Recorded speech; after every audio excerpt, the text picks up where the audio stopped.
with his pinky out. It is the Jeff Dubay Show on a Wednesday. We are, as we want to be on Wednesdays, at Bennett's Chop and Steakhouse in St. Paul, where there's a guy at the bar who looks like Pat Summerall drinking Cosmopolitans, and it's freaking me the hell out. I mean, did you think that guy looks like Pat Summerall? He's back from the grave to get liquored up again. It's a little freaky. But anyway, I digress. This is a hockey show. So drinking will probably play a role in it, but Pat Summerall will not. As we have been for the last few weeks, we're really ramping it up here to the NCHC Frozen Face-Off. Well, obviously, we're going to talk all things Wild, and there's plenty to get to with the Wild, and then we will get to every bit of it. But the NCHC Frozen Face-Off coming to the Target Center. It's really college hockey's premier conference. It is going to be, I think, college hockey's premier conference tournament. They're in the first round, or heading into the first round of playoffs this week, and my guest, the commissioner of that league, Josh Fenton, will be holding his breath all weekend long because you don't need the wrong teams 2 years in a row, Commissioner Fenton. Jeff, they're all the right teams. They're all the right teams, and whoever shows up in Minneapolis next week, I will greet them with open arms, and we're going to have a great time regardless. Well, you're easy then. I tell you what, I want the good-looking girl. I mean, North Dakota at the end of the bar is the hottie, and they got to be here. Duluth got a nice rack. I'd like to see them here at closing time. St. Cloud, maybe if I had some beer goggles, St. Cloud's okay. But you don't need Colorado College. That's the fat chick. You don't need open arms greeting Colorado College, and you can admit that much. Well, I will tell you, we get great fans in the NCHC, and you mentioned 4 schools in the conference, and all 4 of those schools, because I've been to the campuses many times over and chatted with many of their fans, have great fans. And so whether it's any of those 4 institutions or those 4 institutions, we would love to have them, and we're going to have a good time regardless. Josh, before I hand it off to some of my co-hosts and we start talking about the construction of a league, the construction of a beast. I mean, you put together Frankenstein's monster with the league you've constructed of college hockey powers. But before that, I want to get into your background a little bit because you're one of us. I mean, you're a Minnesotan, and I understand you spent some time at Miami of Ohio. I mean, give us the town-to-town, up and down the dial of Josh Fenton. Yeah, I grew up just west of where you guys are in Litchfield, Minnesota, a very rural farming community, town of about 6,000 people. My mom and dad still live there. I got a sister who lives in Apple Valley, and grew up in that great state and moved on. Went to college actually south of the state there in Iowa at Iowa State University. Played a little bit of college golf, and eventually found my way in somewhat of a roundabout way, I should say. I grew up obviously playing youth hockey and high school hockey in the state of Minnesota. As everybody knows, there is certainly a big deal. But in a roundabout way, found myself in Oxford, Ohio, pursuing a graduate degree and working as a volunteer assistant coach with Miami University Redhawks at the time, and that was 2002, so 13 years ago. I stayed at Miami for 11 years in various roles and capacities. I left in the summer of 2013 to take over this opportunity with the conference. I left as a senior associate athletic director. Part of my responsibilities and duties was the administration of the hockey program, and so the entire time I was at Miami, I was connected to the hockey program, and this conference came together early in the calendar year of 2011, officially announced in the summer of 2011, as the realignment in college athletics and college hockey as well was taking shape at that time. And just being a part of the administrative team at Miami, obviously I was involved in a lot of discussions and decisions regarding the formation of the conference. And so provided me the opportunity to develop relationships with the athletic directors of all of our member institutions now. And when the opportunity came and the commissioner position was available and open, I jumped at it. I love the game. I think it's the best game in the world. It's just a privilege and an honor to work with 8 great member institutions and specifically with the great game of hockey. So here we are today, and we're in our second year of the conference, and things are going very well. I just wanted to throw in this is my final note on the analogy comparing your schools, your member institutions, to women and their attractiveness at the bar. I cannot believe I left out Miami of Ohio, smoking hot, but never gives it up. So stay away from it. I mean, just a beautiful, beautiful woman, but you're just never going to win with her. I'm just teasing, Josh. Well, Miami's a great place with a lot of great I'm just people teasing. Around there. No, honestly, we talked about this last week. I don't know why this came up, or actually came up with Dave Starman on Monday, that Miami of Ohio had the unluckiest a couple of minutes in the history of the sport of hockey when they lost to BU. I mean that was. If I was a fan of that team, I would have killed myself. I would have been hanging in the basement, swinging from a rafter. I mean, it was that unlucky.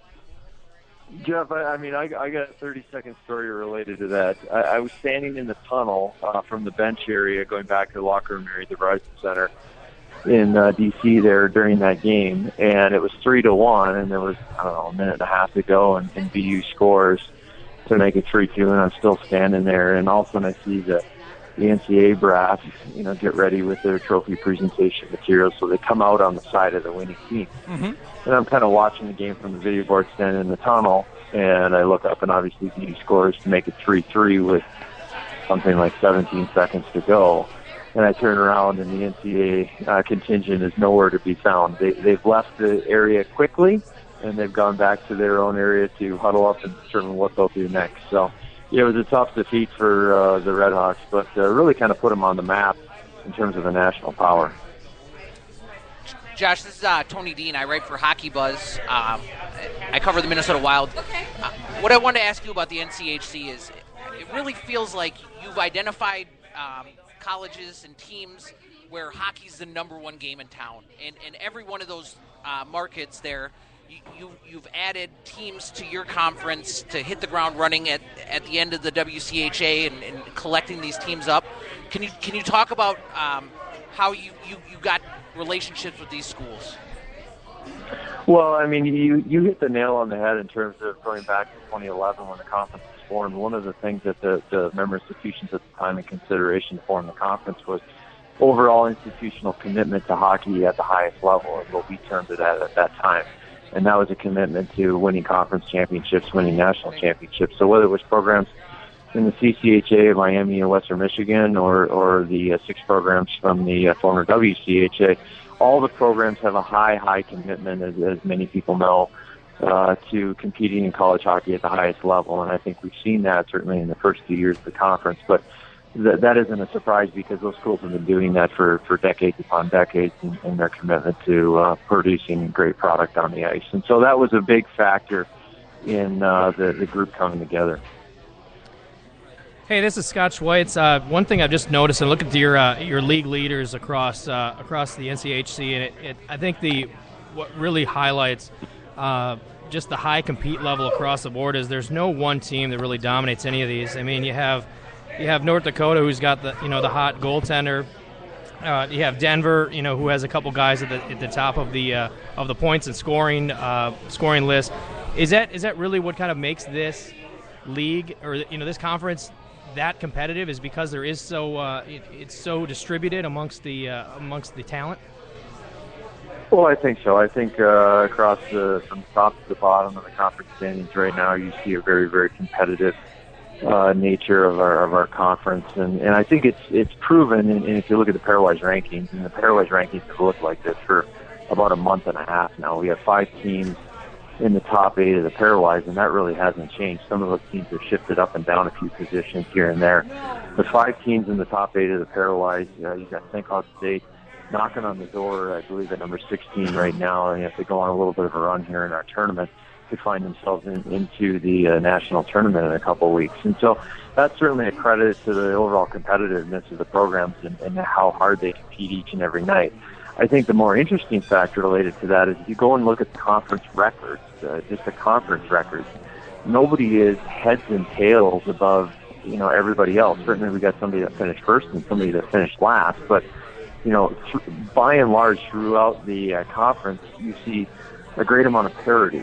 And so people may ask, well, where then does the strength come from? You look at the non-conference record, we won at a .671 winning percentage in our non-conference games, which is almost 100 points higher than any other conference out there in the country. And so that's the reason why our teams are seeing themselves in those positions in the pairwise rankings thus far, is because they've been able to win their non-conference games, which has propped up the entire conference. Well, Josh, I'll tell you what I see is a great strength of your league. But for one thing, I'd take NCHC and make it stand for National Coaches Hockey Conference because you're loaded. I mean, you got Hackstall, you got Sandlin, you got Motzko, you got Blasi, you got. I mean, you've got them all. I mean, it's a who's who. It's a who's who. And these are guys with a lot of tread left on their tire that can beat these programs for a long time. I mean, you have the coaches.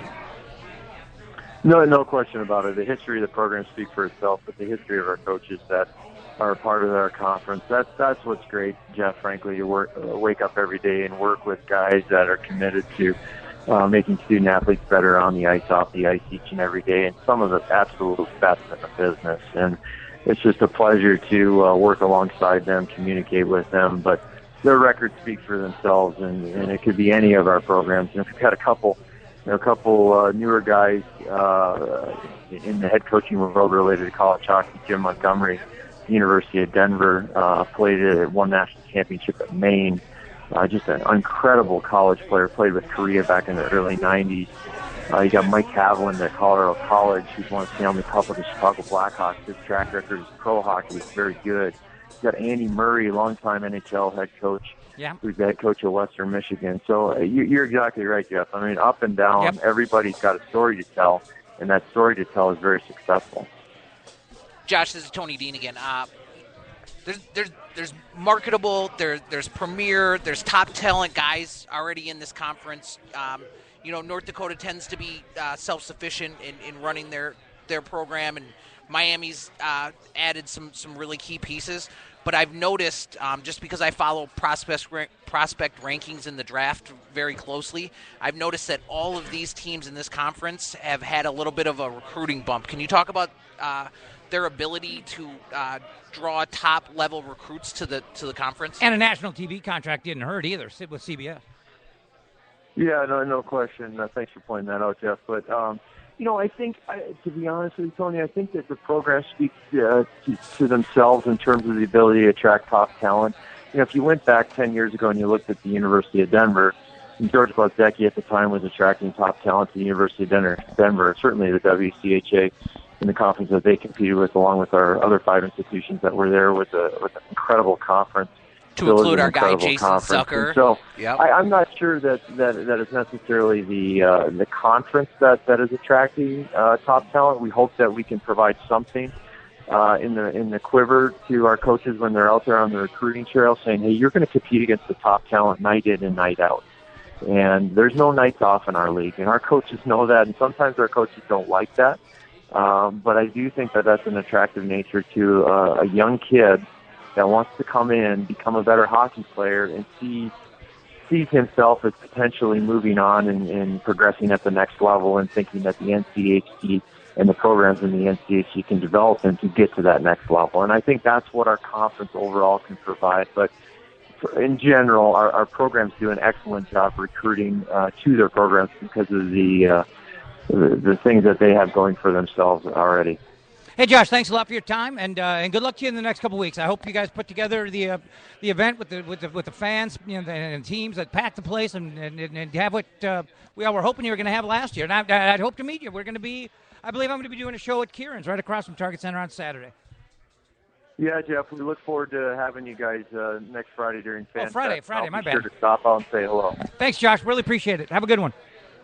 Thank you. That's Commissioner Josh Fenton. Now, you think I would know when the show is, but I don't. I mean, whatever. I mean, this is the world of podcasting, and I love it.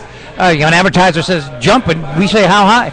It's Friday? Hell yeah, Friday. What, do you want it 4 in the morning? Hell yeah, 4 in the morning. All right, we'll be there. But anyway, this is a Wild Wednesday. We are at Bennett's Chop and Rail House, West 7th. Just a few blocks east of up 35E. Very easy to get to. It's kind of a mustard yellow colored building. It's pretty. You can't drive by it. I mean, it doesn't have like a big Vegas style sign, but no, it's low key. But the yellow kind of jumps out at you a little bit, don't you think? Right on the corner, yeah. Yeah, right on the corner. Yeah, great place. I just had the sirloin again. Fantastic. Which you can smell from West 7th. I mean, whenever I ride past this place during the day, it's got to kill you. And you smell sirloin, I just want to end my day and just come get a steak. Yeah, it's a great place, and I don't get to eat enough steak. I don't treat myself enough. But we come here and they just treat us like kings. It's fantastic. But we've got to get a break in because there's so much to talk about when it comes to the Minnesota Wild that we're barely going to have enough time to get to it. Again, and another eventful week, another productive week. Again, for the second time in the last 2-3 weeks, a surprising loss, but followed up again with a very impressive victory. So they have not lost consecutive games since my birthday, January 19th to 20th. So they're on a hell of a run, and they don't. If they go down, they don't stay down for long. So we'll be back. Wild Wednesday, the Jeff Dubay Show on the Live and Social Network. Hi, everybody. This is Alyssa. And this is Liz. And we're with the Focus Radio, where our focus is to bring you resources to grow your business and double your income. Join us on Mondays from 3 to 4 p.m. Central Time. TheFocusRadio.com. What are you drinking tonight, Jason? The Minnesota Pubcast with Jason and Molly. I'm drinking a Lithbridge Hop Dish. It's Pub Talk from a Minnesotan perspective. I'm always really proud of where I'm from. I'm super proud of Minnesota, and I think Minneapolis is awesome. I think St. Paul is awesome. I think they're a really awesome cultural epicenter. With great local guests. So the other voice you hear in the room today is Jerry Fagerberg from the City Pages. Talk about the official Minnesota Tall Boy, which your piece is on the cover of the City Pages today. It is on the cover, came out today. Talking movies. All right, you saw Boyhood. I need to hear what you thought. Oh, man. Wow. Sports. A guy who was undrafted knew what was coming. And everything else you talk about at the pub. Let's not pretend like we know what we're talking about. Well, what do you think I do every show? The Minnesota Pubcast with Jason McGovern and Molly Burke. Listen at mnpubcast.com or subscribe on iTunes. We want to just find meaning in life.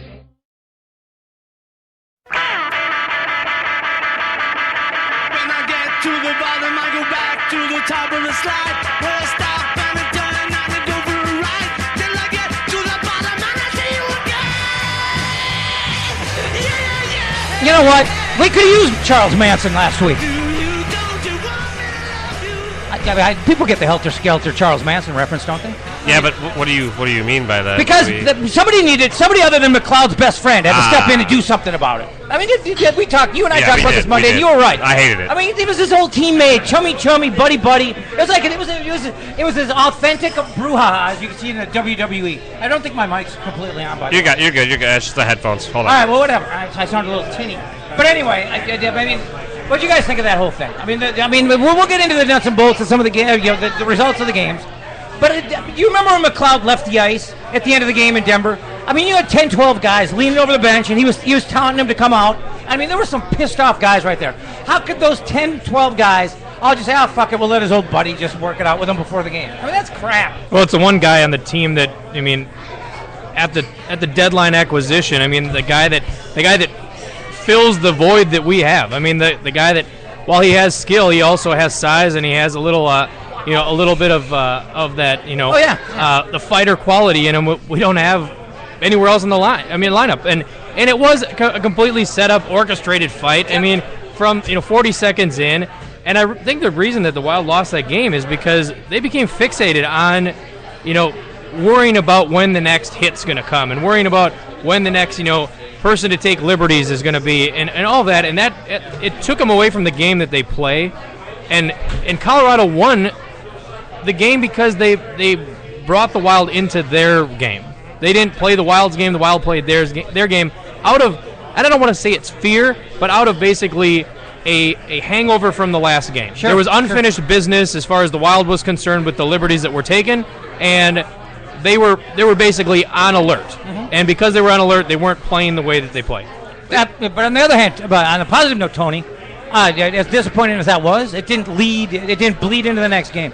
And they have to expect that. I mean, Colorado's that's a Bush League team. That's a Bush League roster. I don't want to say... Well, it's coach all the way down. Absolutely. I don't want to say organization, right? Because they have a legend that runs it, right? I have a ton of respect for Joe Sakic. And there's a lot of quality NHL leadership guys in that organization, but when you bring in Patrick Waugh, you get what Patrick Waugh brings, and just the Bush League, the redirection and try to make it about what Michael Russo wrote in the paper. What the hell was that? That's really stupid. Your captain, right, is a 20-something-year-old kid who takes liberties afterwards and thrives on wanting to be the big guy, the bad guy. He's like Backus's little brother, basically, in terms of the way that he leads that team. And then you make Cody McLeod is an assistant captain on that team. I mean, this is a goon. This is a goon who's an assistant captain. Alternate captain. Get the terminology right. Whatever. Well, he represents your brand of hockey. He represents your entire roster. He's supposed to be a leader, yeah. And then what has he always done? He's always taken cheap shots on Jared Spurgeon. He's always gone after the whistle and taken the opportunity to knock a guy down like Granlund, and then he's so proud of himself.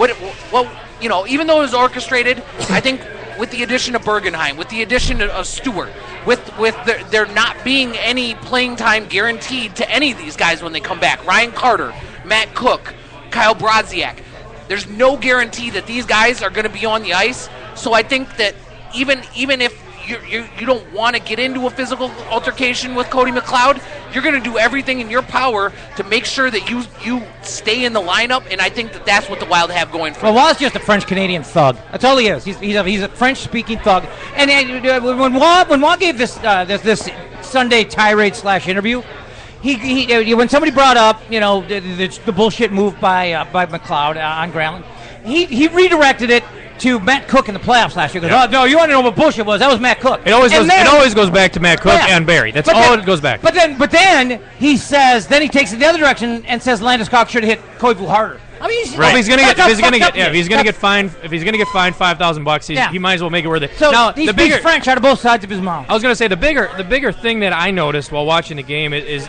not only just the fact that how the Wild kind of reacted, I think, the build-up to what the game was. I mean, both on the local stage and on the national stage. I mean, everybody was talking about it. It was hitting all the mainstream media outlets, and it really was a build-up game. Yeah. That really was going to erupt. What I didn't like to see is just a trickle-down effect of their leadership. Is the way that Jerome McGinley played the game. Jerome McGinley was trying to pick fights with Zach Parise. I remember it sitting watching the game, and I'm like, he's just pissed off that he chose the wrong fucking team. Yeah. I mean, way to go, idiot! You're not going to go to the postseason. Yeah, he won his one chance at the cup. Congratulations on your multi-year contract with a team that basically is going to be playing golf. Good job. But I guess he thought he was Ray Bork. Go to Colorado, win a cup, retire. Oh, and he started acting like a badass and picking fights with Parise. I'm like, Parise's never going to fight you. He's not a dirty player. So what are you trying to do? Are you just trying to make your coach happy? Which is exactly what I think it is. It's stemming down from the coaching and the leadership in the locker room saying, if you're not playing this style of the game, you're not part of our team. So you better act a certain way. Misery loves company, though. I mean, ultimately, that Colorado team was very, very proud of the way that they had their season unfold last year, and they believed that they were a playoff team. They went into the offseason and they added 2 veteran pieces when they really should have fixed the defense there. They haven't done it. They looked the other way on Varlamov's domestic situation, which is a joke. You know what I mean? This lady did he chop the back of his wife's legs with the goalie stick? This lady disappears. You can't joke. This lady disappears back to Putinville, never to be heard from again. You can't joke. I mean, that's why he didn't get charged. That's why he's not Slavov Wainoff. You got to be careful. Don't joke about the Ruskies, man. They got far reach. Well, I'm Irish. I'm Irish, and we're on West 7th, so I probably have to say whatever I feel. About insulated. That's how it works in St. Paul. That's why I love being at Bennett's, because I feel at home here, and and I can have an adult beverage and just let Colorado know that we don't see them in the rear view. I hate the term adult beverage. That sounds like it's a porno beer or something. A beverage. But anyway, continue. That was weird. Well, that was worse. I mean, the show's sponsored by Coors Light now. I'm not saying that everything. Coors Light. I love Coors Light. When you watch as much porn as me, adult is a form of entertainment, not a form of beverage. That's all I'm saying. So anyway, continue with the discussion. And you totally threw me. And ultimately, when you get a Colorado team to come in here, of course they're going to be motivated to beat the Wild. And I think the Wild has to they have to adapt to the mentality that they're the team to beat now. I mean, if you look at the letdown against the Oilers came in here with a chip on their shoulder. They got booed off their ice. We kicked their ass for 40 minutes, though. Up and down the ice. But in Edmonton, they got booed off the ice. Puliak comes in here. He daggers us twice. They beat us in a game we should win. That stuff doesn't bother me, though, because that's from here on out, 15 or 14 of the next 15 games are against playoff teams. I think we play our best brand of hockey against a competitive team. Yeah. We don't have to worry about playing down to them and then starting slow, getting down by a goal or two, and then them playing the trap game and boxing us out. So if we're playing teams that we don't have to sink to their level or worry about, the bullshit side stories and in the build up to the contentious game and who's going to take liberties and this and that. We can just focus on playing our hockey. We're going to see outcomes like last night. Right. I mean, the Devils came into the building like winning 7 of their last 9. Yeah. And we just took it to them and made them look like a Bantam team. I mean, and they withstood everything that the Devils had to give. And the Devils didn't get up on us at all, and it was demoralizing. Dubay got to make some saves early. Okay. Yeah, he made great saves, and the goals that he did let in, the first one, I mean, nothing, you can't fault him for it. I mean, behind the net, no, that was a great play. Great play, you can't fault him for it. The second goal, guy double pumped him, right? I love to see, it's 6-1. He lets in a goal, a meaningless goal, and he is visibly upset. Yes. I love that. Yes. I love that he is such a gamer that he basically gets pissed off at a meaningless goal. Yeah. So you know that he's going to come back with a vengeance next game because of that goal. And I've decided to not be critical of Mike Yeo on playing him every game. We all picked out some games where we thought Kemper could play, and I think he's going to have to at some point because the 4 back-to-backs coming up. But I ride when something is this good and this influential, I ride it just straight. You don't mess it up. Somebody last night asked me, they're like, why don't you put in Kemper with 13 minutes left? Can you imagine fucking? You're up 5-1. They're like, why don't they put Kemper just to get him some shots? Can you imagine? I said, here's what will happen. You'll put him in. He'll let in 3 softies. And all of a sudden, his confidence is shit. Yeah. Then all of a sudden, the team is like, "Wait, why did we put him in?" And it's just going down the drain. Don't fuck with something perfect. You just let it work itself out until you need to. But that's just it, though. Is are you going to wait till you have to, and then it's too late? Then he's so cold, he's going to. I mean, I think we all think he's going to suck anyway. So I don't know if you can really depend on Kemper to. Because he's going to have to come in at some point. But if you're going to do it, you do it on the back-to-back against St. Louis when you're already away. Well, we've had multiple times where you could have done it. I know, but you're gonna need to, because I think coming up we're gonna have 4 back-to-backs in the stretch here. So you're going to need to get him worked in. He's the only goaltender that is going to see the ice besides Dubnyk the rest of the year. That's it. I mean, the other guy is got his Barca lounger up in the press box, and that's where he is sitting the rest of the way out. So you're going to get him in on a back-to-back, and you want to play him against a game that it's going to be tough anyways, so why not put him in there? I mean, maybe he'll elevate, maybe he'll play up to the challenge. You never know. But until that happens, you just ride the hot hand. Yeah, I agree. I mean, the way things are going for the Wild, I'm just trying to shake this guy's hand. What, dude, you sneeze or something? How you doing, man? Oh, seriously? I love little TK. Dude, he's a good guy. He's a good guy. We'll be with you momentarily during a break or something. But anyway, back to what we were just talking about with the goaltending. I like the way you're thinking about this, but instead of putting Kemper in against a weak team that you need the 2 points against, and he fucks it up, and just people are like, "Why'd you do that? Why'd you put him in?" The way things are going, you put him in against a good team on the road, and he goes out and I've watched him go out and get saved 30 out of 31. Yeah, I don't want him to overthink it. I don't want him to go in sinking and a win is expected. I want him to have to go in and earn it. Yeah, I want a good angle. I mean, competitors show up when competitors need to show up. Coffee. I mean. All right, we'll go with that one. That's well played. I like it. Why not? But the point is, like, if he's up against the wall, I mean, let him have some adversity. Yeah. Let him put him in a game where you're like, hey, you might get shelled for 5-6 goals, and I'll tell you what, you ain't coming out because we're letting this guy rest. So, win or loss, this is your 60 minutes. Well, there comes a point where you got to toughen up a guy named Darcy. I mean, you just do. Well, you also you put him in. I think of Marcy Darcy. You put him in that St. Louis game because that St. Louis team has history with him. Him and Backus went back and forth. Backus tried to tough guy him. Backus and forth in front of the net. Interesting. The other point of it is Darcy Kemper is possibly the goalie of the future. I believed he was the goalie of the future coming into this year, and he just wasn't ready. And so now you have to figure out what he is, and what you have to do is you have to make sure down the stretch that if God forbid something happens to Dubnyk, that you have something. Yeah. Well, but look what happened. You call him the savior day one. Damn straight I did. But look, goalie of the future. What's he going to play? He's going to play on hover skates? What the fuck does that mean? Look what happens to goalies here in the state of hockey. Got like a laser. Being honest about it, you got to have a guy ready. Here's what you got to do. A goalie. Just as my previous point, a goalie cannot come into the season thinking he basically is the guy that's going to be like given the keys to the castle, because you got one goalie with MS, you got another goalie who's aging and injury prone. So you basically are sitting at a pretty good spot, like, hey, this is mine. Like, I am set up to be the guy. You get a good goalie when you got to earn that. Like, you got to go in there and you got to take the spot. Like, it is not. You got to do a Dubnik. You got to basically get your teeth kicked in with 4 or 5 teams to the point where you get an opportunity to come in and steal the number 1 spot, and you do it. So what Darcy needs to have is he needs to play in somebody like that shadow and earn it. Whether that's here or whether that's we give him an opportunity to go somewhere else sometime.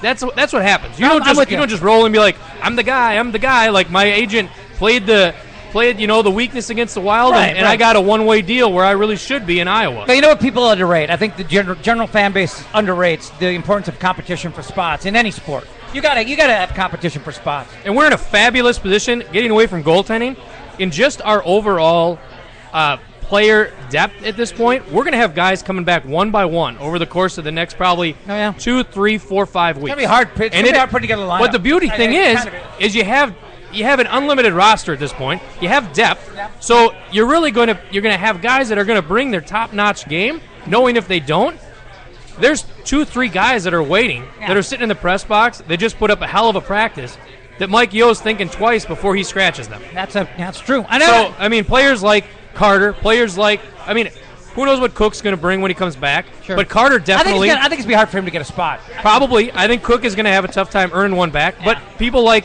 Carter and people like Carter's Zucker. Got to play. Carter and Zucker have to play. Carter's going to come in, and I think Brodziak's going out. That's my prediction. Yeah. Brodziak's been solid, though. He has. I'm not going to sit and talk trash about him because then he'll go...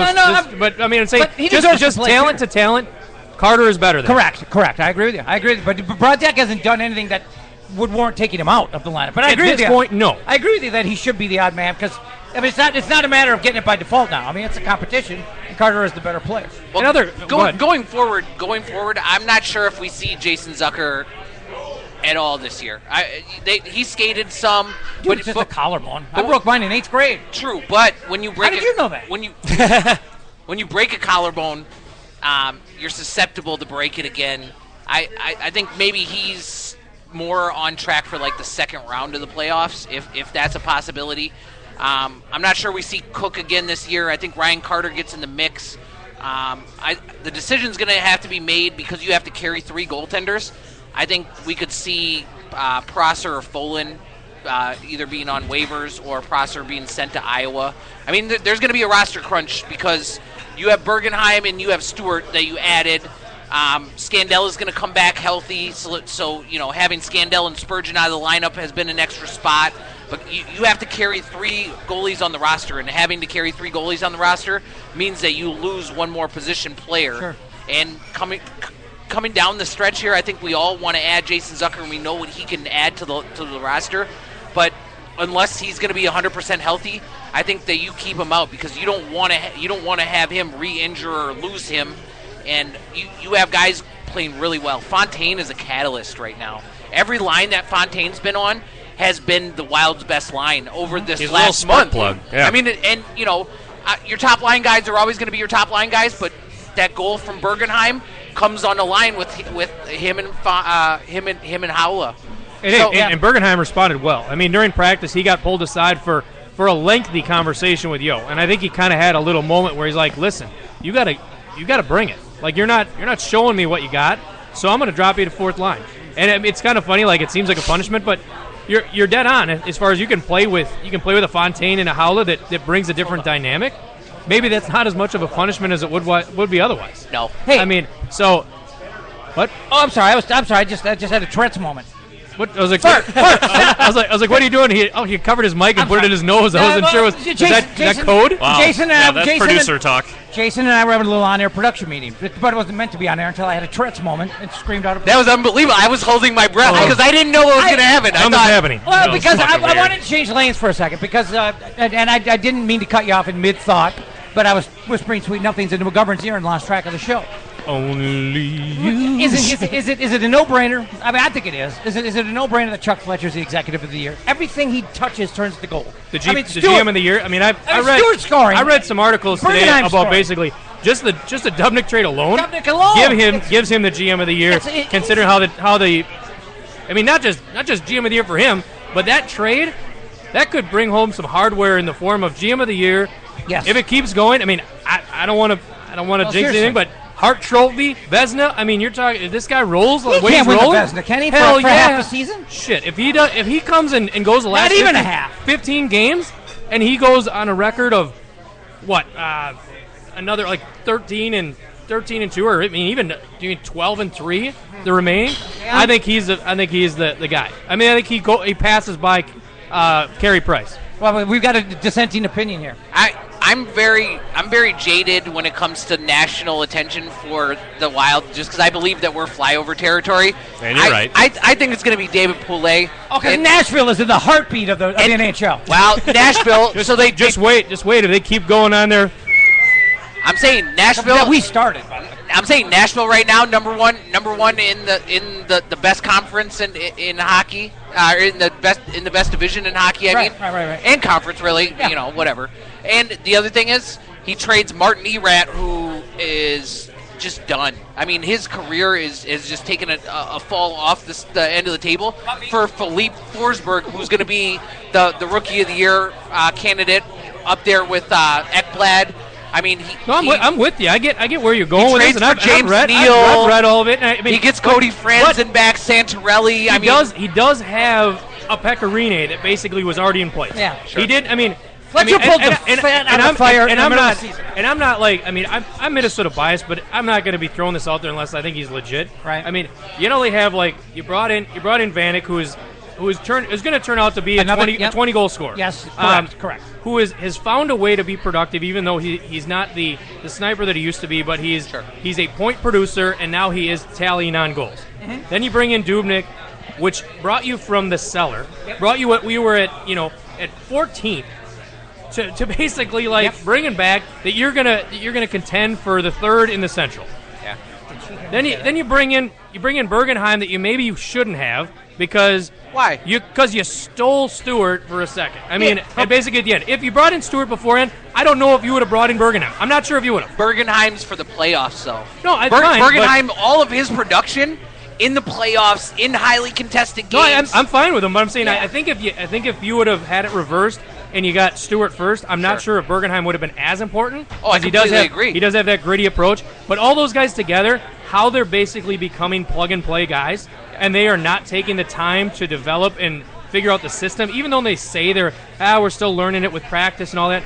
Looking at it visually, I mean, they have really integrated in really, really well. I'm not sure fans understand getting Stewart for a second-round pick for 2 years from now is a steal. I mean, by the way, I think he's going to be Pominville 2.0. I think we're extending him past this year. I think he'll want to stay here 100%. But I think people don't realize that this was the youngest, most talented, talent skill guy in a bad trade year. But we've needed a power forward who can score forever. But to only have to give up a gritty guy too. But to bring some grit and to some only nastiness. have to give up a second round pick and one that's pushed out a couple of years at the last minute when this is a guy that every major market was wondering what it's going to take to get him. Multiple prospects, a first round pick, a big package on a guy that Hello. Puppy. On a guy that Puffy, proud of you. That was going to be a gamble because he hasn't produced. They've questioned his worth. It was the laughing stock of the feed in the trade deadline. Yeah. I mean, basically the trade deadline. It was basically, who's digging Stewart? Who's going to be the guy that's going to overpay at the end? Who's waiting? Nothing. All of a sudden, at the last minute, the Wild get him. For what? Sure. For a second in 17? Yes. Wow. And they all kind of were dumbfounded, where they wanted so badly to talk shit, but they couldn't because they're like, no, here's the thing. A pretty good deal. Well, the teams that are looking to add are teams that are in the playoff mix, and they're teams that feel they're close. And he's a guy who's mailed it in this year. That's a tough thing to bring to a winning team. It's role reversal from last year for him. Last year he is in the mix with the Blues, and at the trade deadline he gets shipped off to Buffalo. Yep. Oh, by the way, your last how many games are meaningless? But he mails it in. He mails it in all year in Buffalo. He gives them nothing. I mean, that's a hard thing for a GM to go ahead and I think you put him in a situation like we have, where we are in the actual just the thick of it as far as trying to get in the mix, and you give him a coach that I think is going to pull something out of him. I think it basically is going to cause him to play the way we want him to play, and bring an element while we do have burger time, a coach or a locker room. I would say both. I would say both. I would say a both. locker room. But I mean, I would Mike say this. Mike Yo is kind of a statue. Let's be honest. Although I don't think Stewart brings what the other guys bring to that locker room as far as being Teflon. I think if Chris Stewart doesn't play, he's got no qualms about throwing him wherever. Because he's like, well, you're a rental. Sure. If you play garbage, I'm going to ship you to the press box. You're going to play fourth line, whatever. But I think it's like, listen, you're going to play the style we want you to play, and you're absolutely right. I think with the likes of Parisi in the locker room, with the guys that are all, with a Dubnik that's a gamer and he's coming night in, night out. He's like, I don't want a night off. I want to play. It's an adult professional locker room. You don't get to walk in there and do What are all they, the strippers? bullshit. What are you the Adult again. Well, here's with the adult again. Adult this, adult that. No, I'm just kidding. Go ahead. A mature locker room. Well, but I think that's a great point, right? When you're Evander Kane and you're the coolest 20-year-old making $7 million and scoring 40 goals and wearing your tracksuit. Well, can you imagine how much a black guy in Winnipeg gets laid? Think about it. Yes, think about it. Killing it. Well, come on. You're killing it. Well, come on, it is what it is. That's a relevant. I think that's a relevant point. I had friend Lance Horton, right? Yes. When Lance Horton goes to Canada, he cleans up. He is the guy. Oh, he is the center of the universe. Oh, he crosses the border singing "Oh, Canada." And I'm always proud of him. Oh, Canada. I'm always proud of him. Oh, yeah, absolutely. And so when you go from Buffalo, which is Tank City, to this locker room where you have Mikko Koivu, you have Zach Parise, you have Ryan Suter. These guys are professionals. This is their job. This is their legacy. You're not going to come in here and be involved in BS. And I think the other thing that we've seen is that not only is it a guy like Chris Stewart who can come here on a rental deal where he's trying to make the money. Let's be honest about it. He has his chance to gain all the money and be the top free agent depending on how he finishes here. But you also have a guy like Matthew Dumba who gets extremely scrutinized, and all this kid wants to do is make sure that he plays his role and that he earns his time and that he takes care of his responsibilities. I think Chuck Fletcher should definitely win the GM of the year. I don't know if he will in that. He won't, but I'm just saying he should at least be in the conversation. I'm very jaded, so that's why I don't think he will. But I think even an ad like Jordan Leopold, who's a heart and soul guy. I mean, this is a guy who won a Hobie Baker with the Gophers, and all he wanted to do was come back and play for the Wild under any certain circumstances. And you bring him back on trying to make a run at the Stanley Cup. I think that they've done a great job of making it so that this team is special. Well, you learned everything you needed to know about Jordan Leopold when he came back for his senior year. I mean, that told you who the kind of guy he is, what he's made of, and how much he wants to be here. I think it's just the story in general of what the dichotomy of the first and second part of this year is. That's all you have to do. You basically look at the front end of the year and the second half. I mean, a GM pulled the fat out of fire in the middle of the year. Nobody does that. That tells you when I watch and read a chat feed of all the national ESPN writers, where the Wild. Oh, we're gonna get into that after the break. I'm saying when I can just tease pop that open. Are you teasing it? You want me to tease it? Yes. Snake charmer. Puppy. All right. Proud of you. Well, fine. Then Large we'll take package, a break. We'll take a break. We'll talk about when we get back. Yes. No. That's a perfect tease because we did the national media attention that you were talking about. Just love, praise, showering down on the Wild. We'll talk about it after the break. Hi, I'm Terry Daniel, and I've been a voice actor in Minneapolis for over 2 decades now. How often are you getting compliments on your voice? Now is the time to do something about it. If you're interested in getting into voiceovers, please contact me via my website at universalvoicetalent.com. I do want to do due diligence to the NCHC Frozen Face-Off, not just because they are a client of ours, but it is a fantastic event. And it is going to be at the Target Center. It's March 20th to 21st, and they've got some fantastic deals right now. Full session ticket packages for all 4 games start as low as $60, and they will have single game tickets going on sale February 23rd. You can call 1-888-9-AXSTIX, AXSTIX, or go to TargetCenter.com. Go to the Target Center box office. It's going to be a great event. They've also got this fan fest going on. They're going to have live bands. They're going to shut down part of First Ave there and have bands on the street. We're going to be podcasting live as part of the event. And if you are coming from out of town, which, obviously, the University of Minnesota is no longer in it, so most of the fans who come here are going to be traveling, whether it's from Grand Forks, St. Cloud, Duluth, Miami, of Ohio, Denver University, whatever, you're going to want a hotel room. And obviously, there's a wealth of hotel rooms in downtown Minneapolis. As great as a venue as the X was for these events, downtown Minneapolis has got so much more going on, so many more hotel rooms. And if you go to my Twitter account, or my Facebook account, you will find a post or a tweet that shows the NCHC Frozen Face-Off coming March 20th, 21st, and where you can go to book discounted hotel rooms, because the NCHC got together with the Chamber of Commerce and the hotels and put together some packages where folks can get a break on hotel rooms. Just tell them you're coming for the NCHC Frozen Face-Off. But you'll see the link on my Twitter account and my Facebook account. Just click on it, and they'll lead you right to discounted hotels, which should be a fantastic, fantastic event. The best treat of the year, and brought an unwanted child to the home of the wild. Oh, doobie doobie doo, we should have never doubted you. Doobie doobie doo, very few punks are getting through. Doobie doobie doo.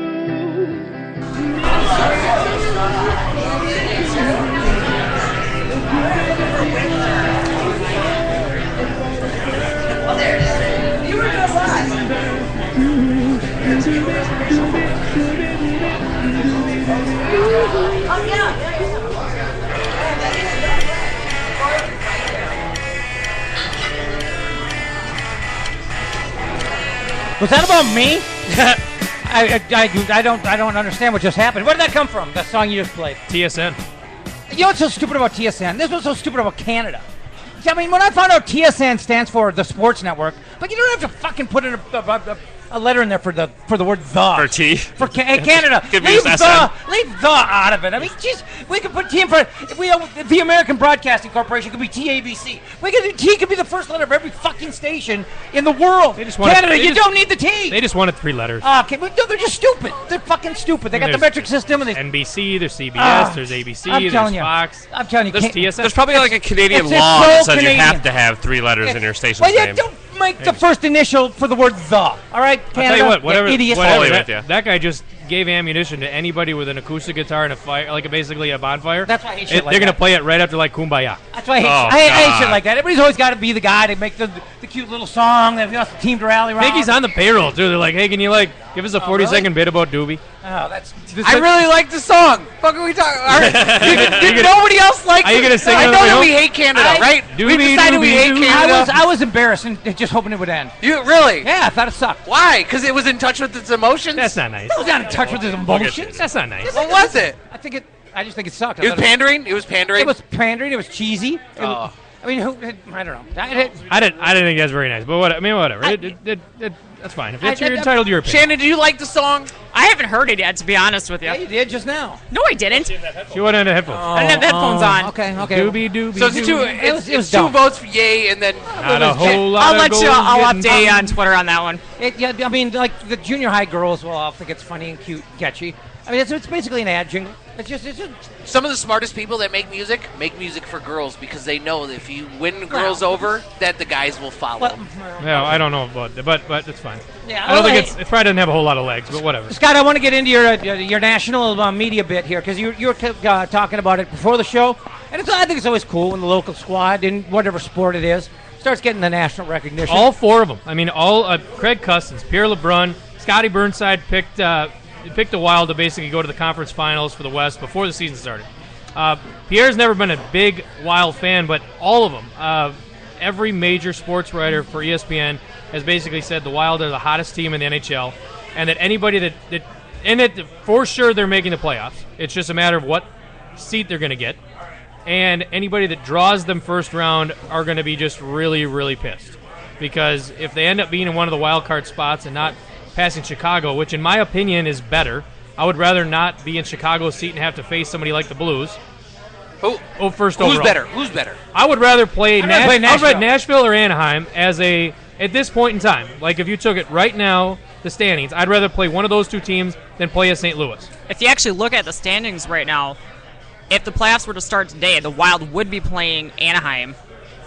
Yeah. Which is a bad. I don't know. I'd rather play which them. Would basically be a rematch of the first round back in 2007. Not the same teams as them though. But when it comes to St. Louis, do you think that maybe the Bergenheim and Stewart moves are made to give us a little size and toughness up front? No, that's what St. Louis. We have that, but it's not even that. It's just if you're playing the Blues, that means you also then have to play somebody else in the Central. If you play Anaheim, you basically can play the result of Calgary and Vancouver, which I'll take that all day long. I mean, and that was one of the stories, is basically it's like a paved path to the conference finals. I mean, they said that verbatim. They're like, that basically is, you will make it right to the Western Finals the way the Wild is playing right now if you play those teams. Well, I guess I don't completely still get the playoff format. So it's completely. So if you play, it's completely bracketed. No reseeding. No. So basically, we would be in the Pacific playoff bracket. Okay. So if we won against Anaheim and against the winner of Vancouver and Calgary at this point, yeah, you would be the Pacific Division champion.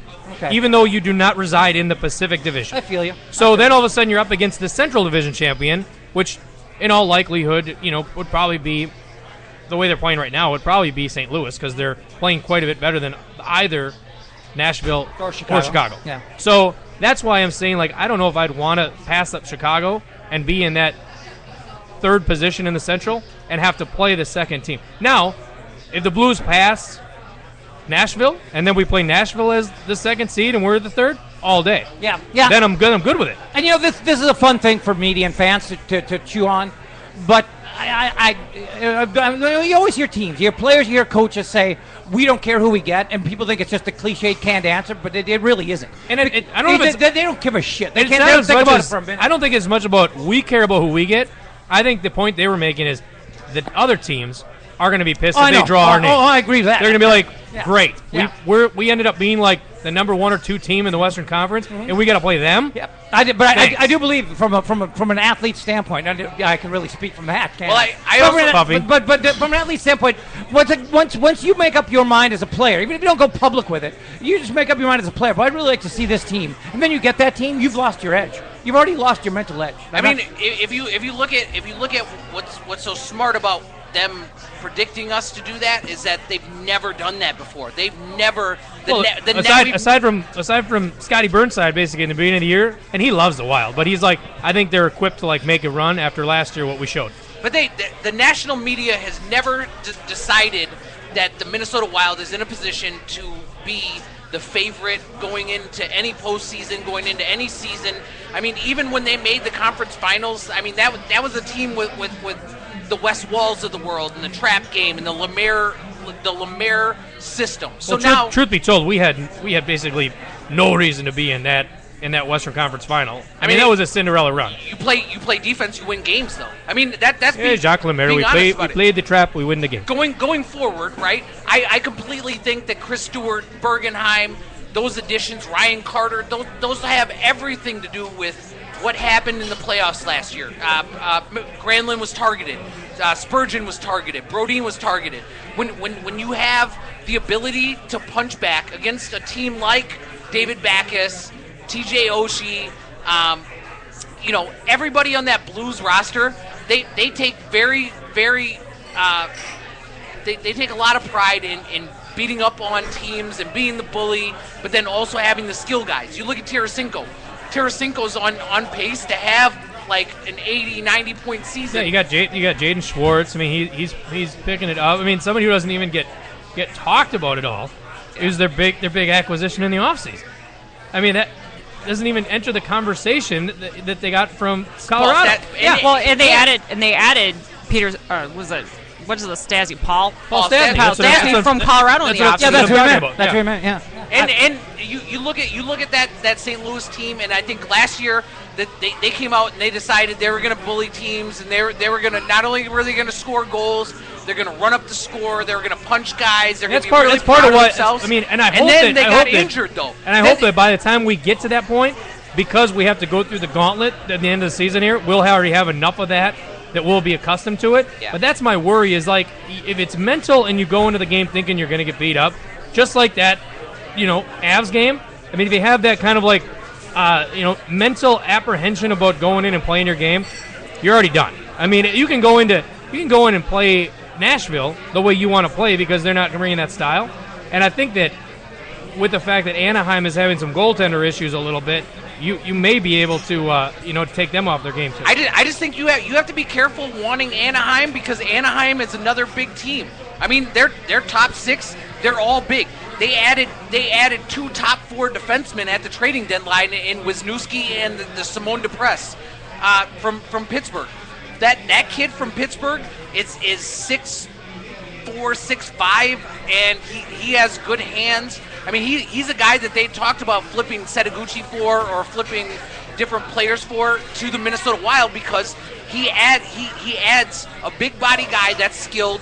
I mean, beyond that, they have Cam Fowler.